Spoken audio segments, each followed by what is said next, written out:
Okay, students, let's start our new chapter that is called periodic classification of elements. ये रहा chemistry का second chapter periodic classification of elements.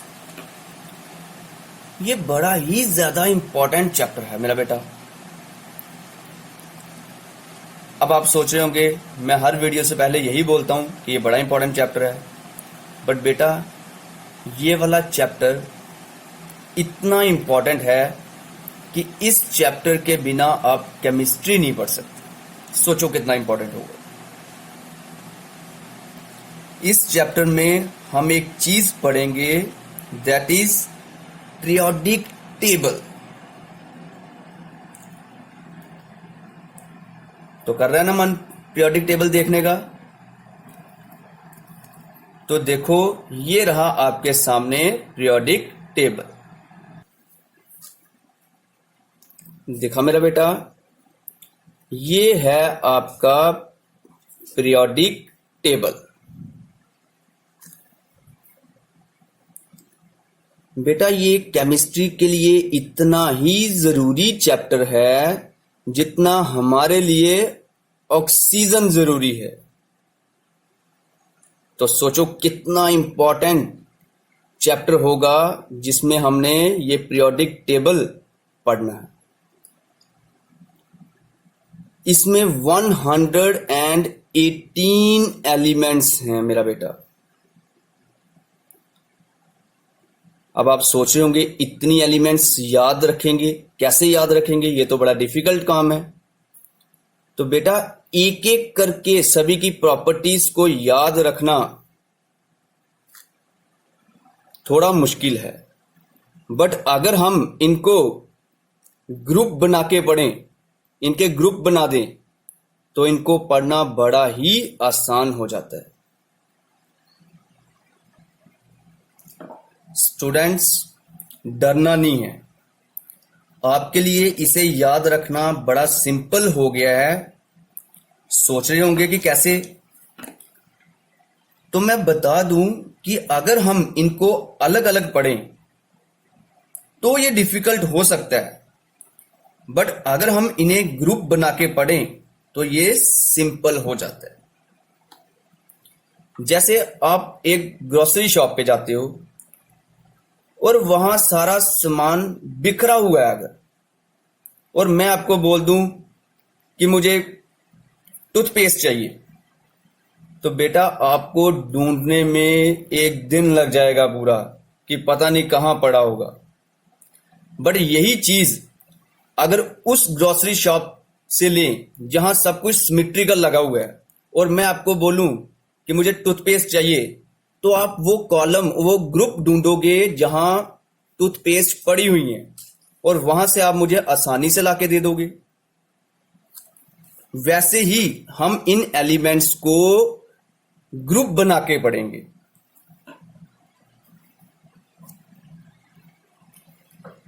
तो बेटा इन elements को group में लगाने के लिए बड़े सारे साइंटिस्ट ने अटेम्प्ट किए.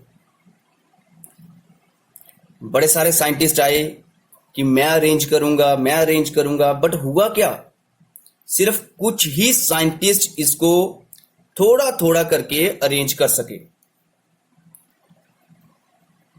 इसलिए अब हम इस चैप्टर में पढ़ेंगे different attempts to group element. तो अब हम क्या पढ़ेंगे? Different attempts to group elements, की एलिमेंट्स को हमने ग्रुप में डिवाइड करना है. तो बेटा बड़े सारे साइंटिस्ट ने कोशिश की इन एलिमेंट्स को ग्रुप में लगाने की, जिनमें से कुछ सक्सेसफुल हुए और कुछ नहीं हुए. सम मेजर अटेम्प्ट्स जो थे, मतलब कि जो थोड़े फेमस हुए, उनमें सबसे पहले आता है, तो सबसे पहले थे डुवर्नियर ट्रेट्स. ये क्लासिफिकेशन जो दी गई थी वो दी गई थी 1829 में. कब दी गई थी? 1829 में। तो बेटा उस वक्त हमारे पास सिर्फ 30 प्लस, या हम बोल सकते हैं नियर अबाउट 30 एलिमेंट्स थी सिर्फ। कितनी थी? 30 एलिमेंट्स। और अब कितनी है? 118। अब कितनी है? 118। बट उस वक्त जब इन्होंने क्लासिफिकेशन की थी, उस वक्त सिर्फ 30 एलिमेंट्स मींस 31, 32 इतनी ही लगा सकते हो, 30 प्लस समथिंग, इतनी एलिमेंट्स की डिस्कवरी ही हुई थी। और इनकी क्लासिफिकेशन किसने दी? डुवर्नियर जी ने। इनके लिए काम थोड़ा आसान था क्योंकि सिर्फ 30 एलिमेंट्स थी और अब 118 हो चुकी हैं। तो देखते हैं इन्होंने क्या किया। तो देखिए, तो इन्होंने 3 ट्रेड बनाए, फर्स्ट, सेकंड, थर्ड, और हर ट्रेड में 3-3 एलिमेंट्स रखी हुई हैं। ये देखिए 3-3 एलिमेंट्स रखी हैं। तो कौन कौन सी एलिमेंट रखी हैं? तो ध्यान से देखिए, lithium, sodium, potassium, calcium, strontium, barium, chlorine, bromine, iodine. और इसे ट्रेड क्यों बोला, ये आप सब समझ ही सकते हो, क्योंकि इन्होंने 3-3 एलिमेंट्स का पेयर बनाया और 3 को हम बोलते हैं ट्रेड्स। क्या बोलते हैं? ट्रेड्स। तो बेटा आपकी जानकारी के लिए बता दूं, इन्हें, ये जो एलिमेंट्स हैं, इन्हें हम अल्कली मेटल्स बोलते हैं। क्या बोलते हैं? Alkali metals. इन्हें हम बोलते हैं अल्कलाइन अर्थ मेटल्स, और इन्हें हम बोलते हैं हैलोजन्स।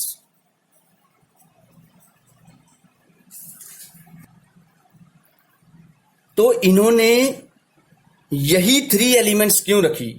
ये वाली, ये वाली, यही 3 क्यों रखी? तो सुनो स्टूडेंट्स, इन तीनों की प्रॉपर्टीज एक जैसी हैं। इन तीनों की प्रॉपर्टीज भी एक जैसी हैं और इन तीनों की प्रॉपर्टीज भी एक जैसी हैं। तो अब हम लिख सकते हैं, क्या लिख सकते हैं? अब हम लिख सकते हैं, in a triad elements have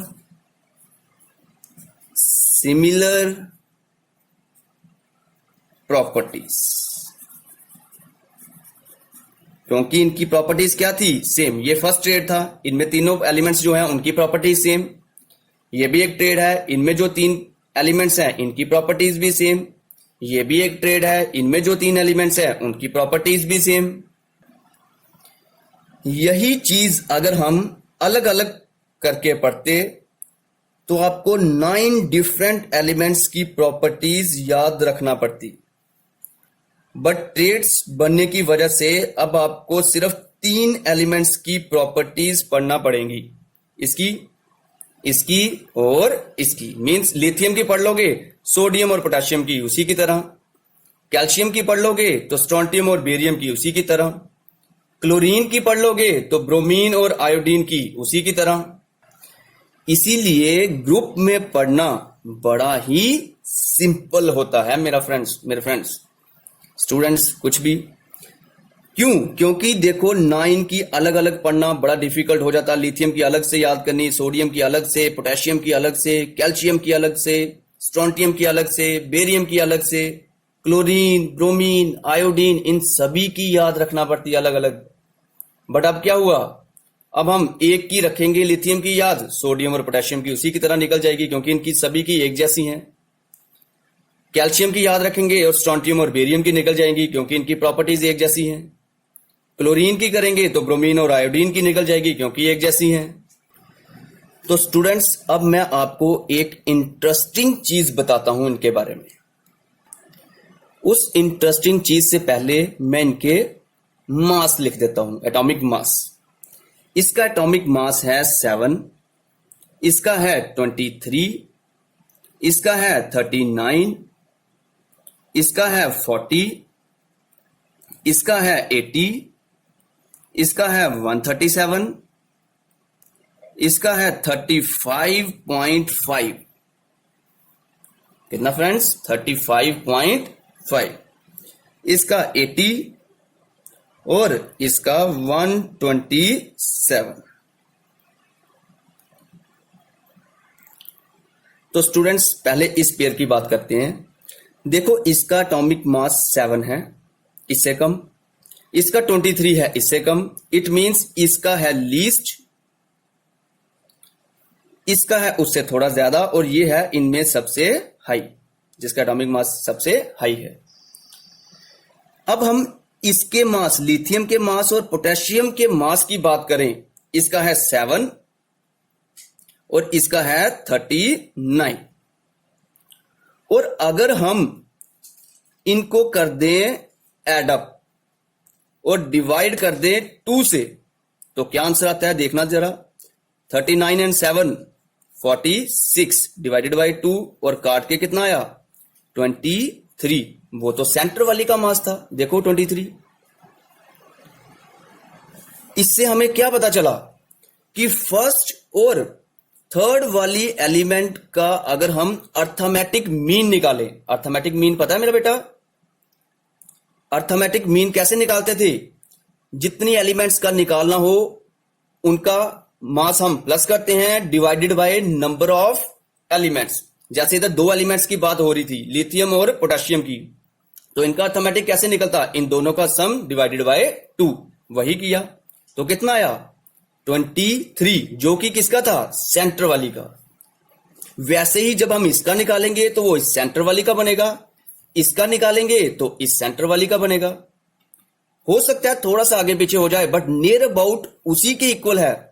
हो सकता है इसका 81 के करीब आ जाए, बट 81 और 80 लगभग एक जैसे ही होते हैं। तो इससे हमें क्या पता चल रहा है कि अगर हम एलिमेंट्स को एटॉमिक, इंक्रीजिंग एटॉमिक मास के अकॉर्डिंग बढ़ाएं, जैसे ये 7, ये 23, ये 39, एटॉमिक मास बढ़ रहा है, जैसे जैसे इंक्रीजिंग एटॉमिक मास हो रहा है, अर्थमेटिक मीन निकालें फर्स्ट और थर्ड एलिमेंट का, तो सेंटर वाली एलिमेंट मींस मिडल एलिमेंट का मास निकल जाता है। तो हम लिख सकते हैं when elements are arranged in order of their increasing atomic mass, then the atomic mass of the middle element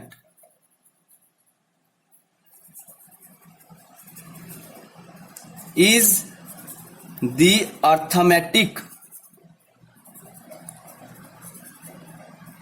mean of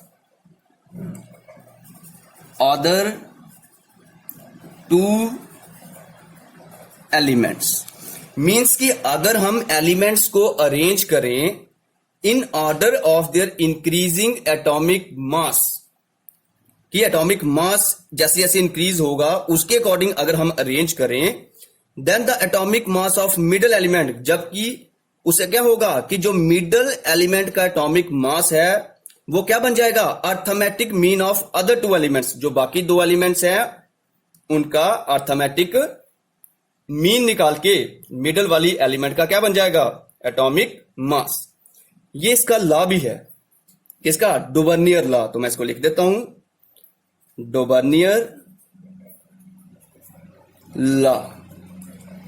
तो आप लिख सकते हो, this law states that when elements are arranged in order of their increasing atomic mass, then the atomic mass of the middle element is the arithmetic mean of other two elements.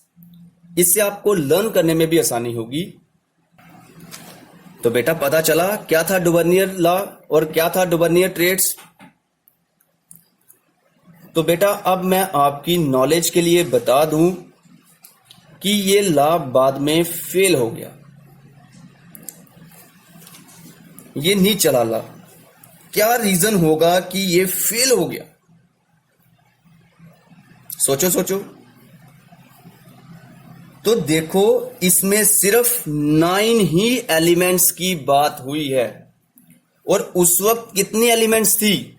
मैंने आपको बताया 30 elements. और बात कितनी elements की हुई? सिर्फ 9 elements की। तो बाकी एलिमेंट्स को अरेंज कौन करेगा? सोचने वाली बात है। और इस साइंटिस्ट से मींस डुवर्नियर जी से वो बाकी एलिमेंट्स अरेंज नहीं हुई, जिससे ये लॉ क्या हो गया? फेल।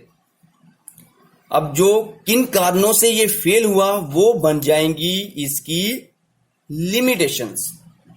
तो अब हम डिस्कस करेंगे इसकी लिमिटेशंस। तो स्टूडेंट्स ये रही आपकी limitations of Dobereiner law of triads. तो पहली लिमिटेशन है ओनली 9 एलिमेंट्स। जैसे मैंने आपको बताया सिर्फ 9 एलिमेंट्स के बारे में ही बात हुई थी। तो ओनली 9 एलिमेंट्स आर अरेंज्ड और क्लासिफाइड भी बोल सकते हो, और classified and rest of the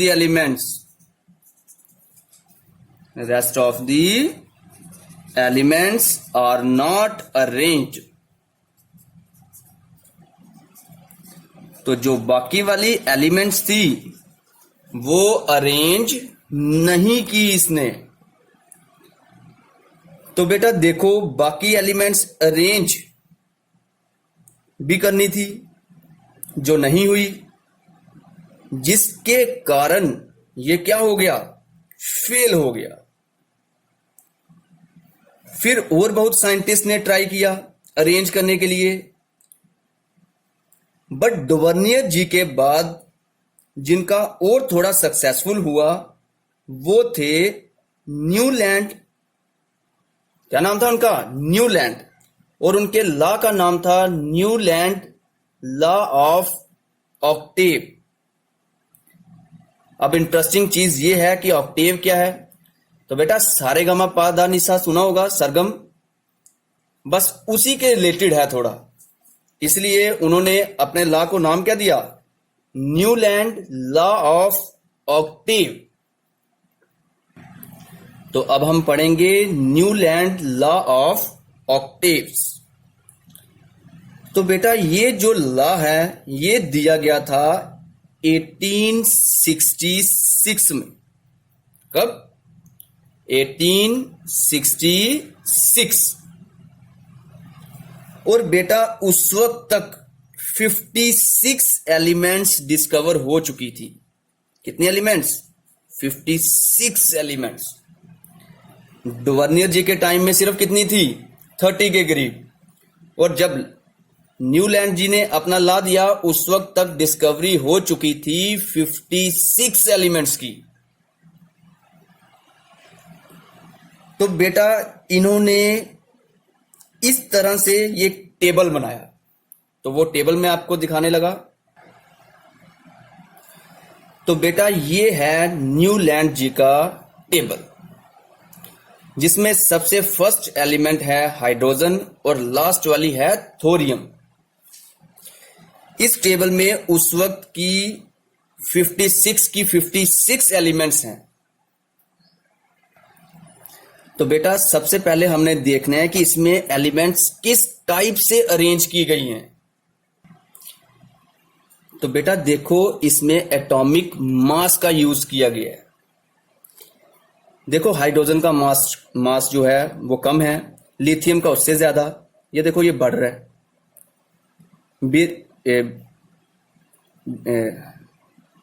beryllium का उससे ज्यादा, बोरान का उससे ज्यादा, कार्बन का उससे ज्यादा, नाइट्रोजन का उससे ज्यादा, ऑक्सीजन का उससे ज्यादा। देखो ये आहिस्ता आहिस्ता करके सभी के एटॉमिक मास बढ़ रहे हैं। मींस इसने अरेंज किए हैं, देखो फ्लोरीन का उससे ज्यादा, सोडियम का उससे ज्यादा, मैग्नीशियम का उससे ज्यादा। ये जो सारी अरेंज की गई हैं, ये की गई हैं इंक्रीजिंग एटॉमिक मास के अकॉर्डिंग। किसके according students? Increasing atomic mass के अकॉर्डिंग। अब इसमें एक इंटरेस्टिंग चीज देखो, अगर मैं इसको फर्स्ट एलिमेंट मानूं तो ये बन जाएगी सेकंड एलिमेंट, ये थर्ड, ये फोर्थ, ये फिफ्थ, ये सिक्स्थ और ये सेवंथ, और वन के अकॉर्डिंग ये बन जाएगी एट्थ एलिमेंट। तो बेटा देखो, फर्स्ट के बाद जो एट्थ एलिमेंट है उसकी प्रॉपर्टीज एक जैसी हैं। हाइड्रोजन और फ्लोरीन की प्रॉपर्टीज एक जैसी हैं। वैसे ही अगर 2 से स्टार्ट करूं तो 2 के अकॉर्डिंग ये आया, इसके अकॉर्डिंग अगर मैं स्टार्ट करूं 1 2 3 4 5 6 7 8 तो बनेगी ये वाली। तो देखो लिथियम और सोडियम की प्रॉपर्टीज क्या है? एक जैसी। बेरिलियम और मैग्नीशियम की प्रॉपर्टीज कैसी हैं? एक जैसी। बोरान और एल्युमिनियम की प्रॉपर्टीज कैसी हैं? एक जैसी।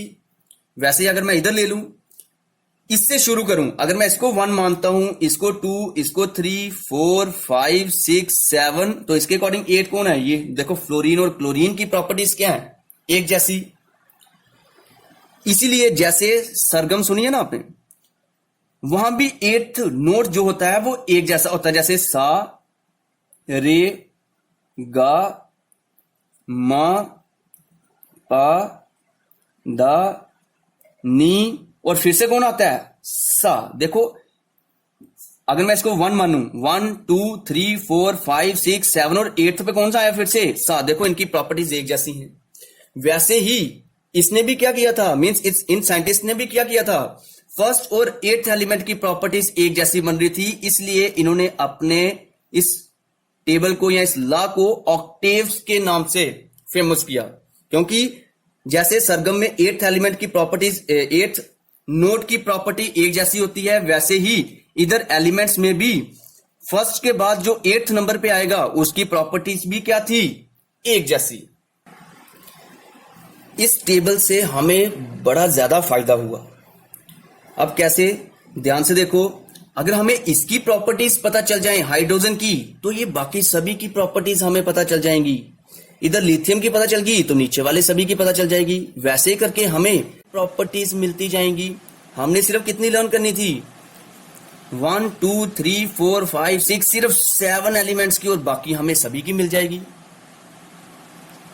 हो गया ना इजी याद करना? आई होप आप सभी को समझ आ रहा होगा। तो बेटा इन्हीं की प्रॉपर्टीज पे बेस्ड इसका एक लॉ है। तो अब मैं आपको वो लॉ बता रहा हूं। तो स्टूडेंट्स क्या था वो law? If the elements are arranged in order of their increasing atomic masses या atomic mass, then the properties of every 8th element, then the properties of every 8th element is the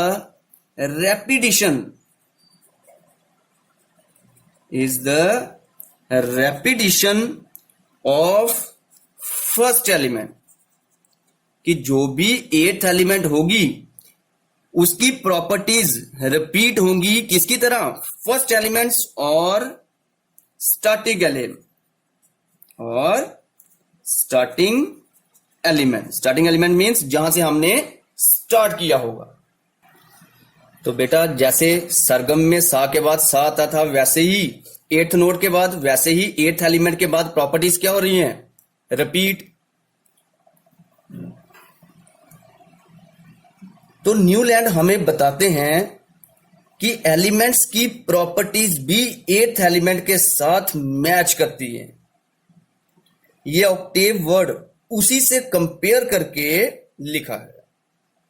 I hope आप सभी को समझ आ रही होगी। एक चीज सभी को इस टेबल में परेशान कर रही होगी कि कहीं कहीं पे दो एलिमेंट्स एक साथ रख दी गई थी, जैसे यहां यहां यहां और यहां दो एलिमेंट एक साथ। तो ऐसा कैसे हो गया? तो बेटा न्यूलैंड ने जब ये टेबल बनाया था तो उनकी कोशिश थी एक वर्टिकल कॉलम में जितनी भी एलिमेंट्स आए उन सब की प्रॉपर्टीज मिलती जुलती हो, मीन्स सिमिलर हो। तो बेटा देखो यहां पे कुछ प्रॉब्लम आ रही है।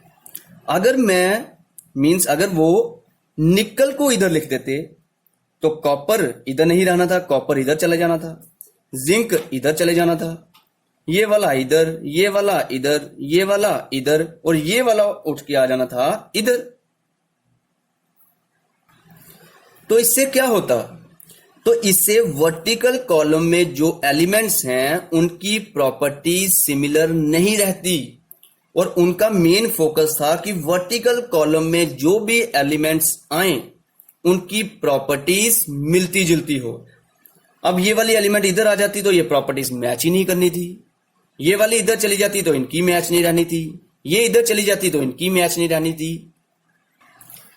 तो इन्होंने किसी किसी जगह पे दो दो एलिमेंट्स रख दी ताकि ज्यादा से ज्यादा सिमिलर प्रॉपर्टीज मैच करें वर्टिकल कॉलम में।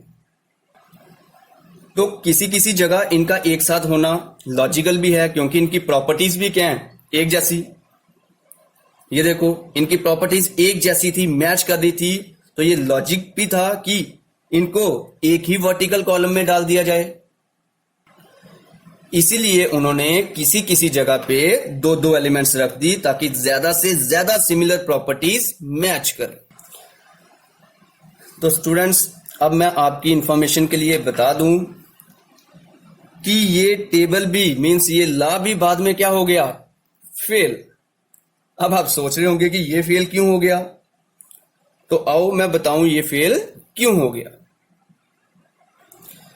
तो बेटा पहली लिमिटेशन जिसकी वजह से ये जो टेबल था और ये जो लॉ था फेल हुआ, उसका कारण ये था कि ये जो लॉ है ना, ये जो ऑक्टेव वाला कंसेप्ट था, ये सिर्फ कैल्शियम तक ही फॉलो किया कि इसकी प्रॉपर्टीज इसके साथ मैच कर रही हैं, इसकी इसके साथ, इसकी इसके साथ, इसकी इसके साथ, बट इसकी और इसकी मैच नहीं कर रही हैं।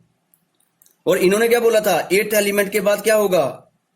प्रॉपर्टीज क्या होंगी? रिपीट होंगी, बट इसकी और इसकी प्रॉपर्टीज तो मैच करती ही नहीं। तो फर्स्ट वीक पॉइंट जिसकी वजह से ये क्या हुआ? फेल हुआ कि ये जो लॉ था ये एप्लीकेबल था सिर्फ कैल्शियम तक। कहां तक मेरा बेटा? कैल्शियम तक। तो बेटा कैल्शियम के आगे जितनी भी एलिमेंट्स हैं वो सारी उस लॉ पे फॉलो नहीं होती। और बाकी जो एलिमेंट्स हैं ये है कि थोड़ी थोड़ी प्रॉपर्टीज मैच कर रही हैं, बट जो इन्होंने मेन फोकस जो डाला था वो ऑक्टेव पे, वो कंसेप्ट सिर्फ कैल्शियम तक ही रहता है। कैल्शियम के आगे जितनी भी एलिमेंट्स हैं उन पे ये फॉलो नहीं करता। बट कैल्शियम के पीछे जो एलिमेंट्स हैं ये इन सब में ये मैच हो जाता था वो लॉ। कैल्शियम तक होता है ये फॉलो, बट कैल्शियम के आगे ये बाकी एलिमेंट्स पे फॉलो नहीं होता। तो ये था सबसे इंपॉर्टेंट और फर्स्ट लिमिटेशन किसकी? न्यूलैंड लॉ ऑफ ऑक्टेव की। तो मैं ये लिख रहा हूं फर्स्ट लिमिटेशन इसकी। फर्स्ट लिमिटेशन आ जाएगी सिमिलैरिटीज। क्या आ जाएगा मेरा बेटा? Similarities in the properties similarities in the properties of elements, in the properties of elements as per this law, as per this law was seen only up to calcium. ये सिर्फ कहां तक follow किया था? कैल्शियम तक। तो देखो कैसे, ये आ गया आपके सामने वो टेबल। तो ये सिर्फ कैल्शियम तक ही फॉलो हुआ था, कैल्शियम के आगे फॉलो नहीं हुआ था। वही लिखा हमने, क्या लिखा? लिमिटेशंस में लिखा हमने similarities in the properties of elements as per this law was seen only up to calcium. तो बेटा सेकंड जो इसकी लिमिटेशन थी वो ये थी कि उस वक्त की 56 एलिमेंट्स जो थी वो तो इसने इस टेबल में अरेंज कर दी थी, बट इसने एज्यूम्ड कर लिया था कि 56 एलिमेंट के बाद फ्यूचर में नई कोई एलिमेंट डिस्कवर नहीं होगी। बट ऐसा हुआ क्या? अभी तो 118 हो चुकी है और इसने क्या अज्यूम कर लिया था कि 56 के बाद कोई भी एलिमेंट डिस्कवर नहीं होगी, जिसकी वजह से क्या हो गया? क्या हो गया मेरे बच्चा? जिसकी वजह से ये लॉ फेल हो गया था, क्योंकि उसके बाद फ्यूचर में बड़ी सारी एलिमेंट्स की क्या हुई? डिस्कवरी हुई, जो इस टेबल में फिट नहीं बैठी। अब इस टेबल में नहीं आएगी तो टेबल तो फेल होगा ही होगा, तो लॉ भी क्या हो गया? फेल। तो अब मैं सेकंड लिमिटेशन लिख रहा हूं इसकी। He arranged only then exist 56 elements. उसने क्या किया था? सिर्फ उस वक्त की एग्जिस्ट 56 एलिमेंट्स को अरेंज किया था एंड अज्यूम्ड दैट, क्या अज्यूम कर लिया था? कि फ्यूचर में कोई भी एलिमेंट नई डिस्कवर नहीं होगी, and assumed that no more element would be discovered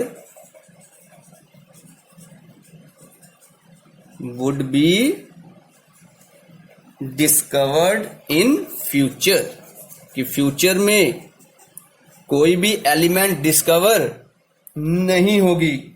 but हुआ क्या? But later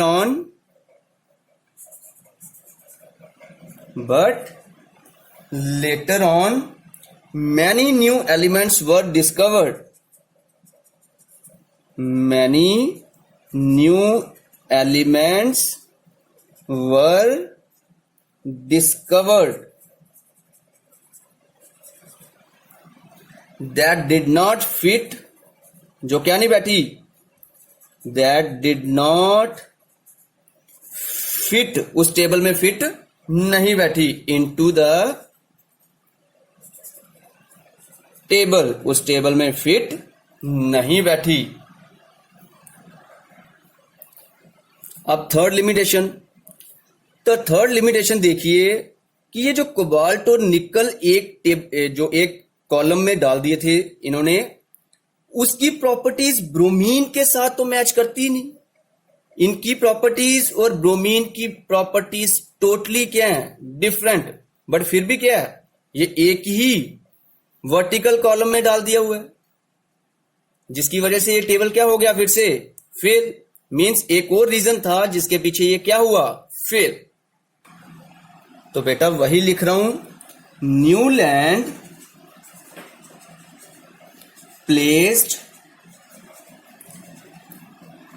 2 elements in one slot। उसने क्या कर दिया था? 2 एलिमेंट्स एक ही स्लॉट में क्या कर दी थी? डाल दी थी। कौन कौन सी? कोबाल्ट एंड निकल, ब्रैकेट में रख देते हैं, हैव बीन प्लेस्ड, कहां पे रखी थी उसने कोबाल्ट और निकल को? Below chlorine, below chlorine, chlorine के कहां? नीचे। आल्दो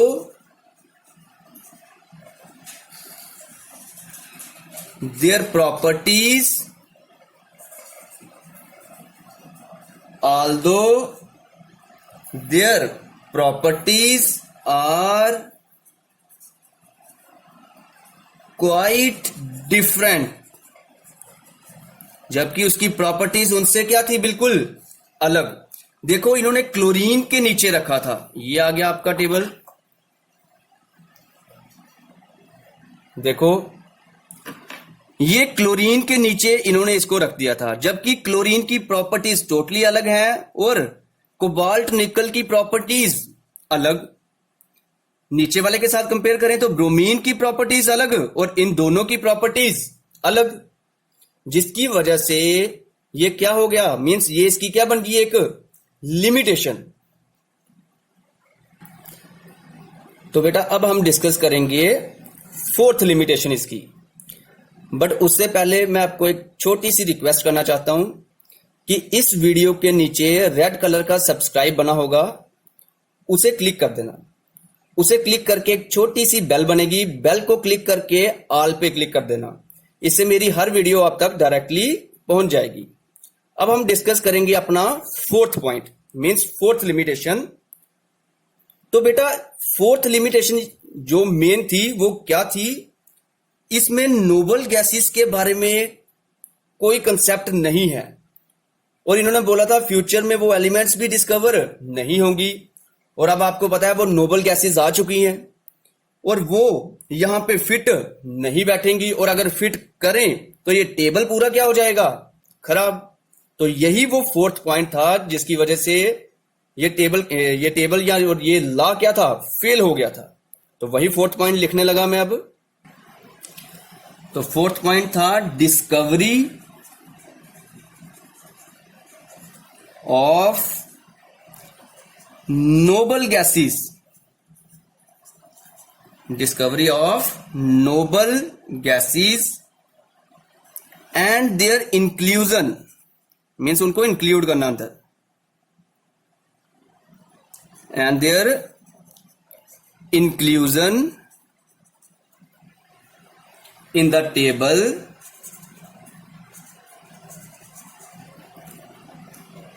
disturb the entire, उसने क्या कर दिया? डिस्टर्ब कर दिया, डिस्टर्ब द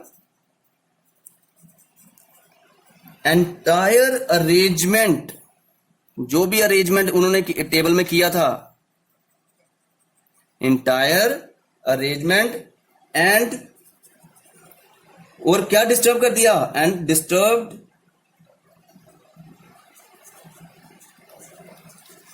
द कंसेप्ट, उनका पूरा कंसेप्ट ही डिस्टर्ब कर दिया। कौन सा? And disturb the concept of law of Octave, कि जो वो ऑक्टेव्स बोल रहे थे कि 8th एलिमेंट के बाद प्रॉपर्टीज रिपीट होंगी, वो वाला कंसेप्ट ही क्या हो गया? पूरा डिस्टर्ब्ड। होप आप सभी को समझ आया होगा। बेटा ये चैप्टर बड़ा ही इंपॉर्टेंट है, इसमें और भी बड़े सारे साइंटिस्ट ने अपने अपने अटेम्प्ट दिए हैं, हम एक एक करके सभी डिस्कस करेंगे। आज हमने सिर्फ 2 ही डिस्कस किए। कौन कौन से? एक तो डोवर्नियर लॉ और दूसरा Newland law of octave. Hope आप सभी को समझ आया होगा। Thank you.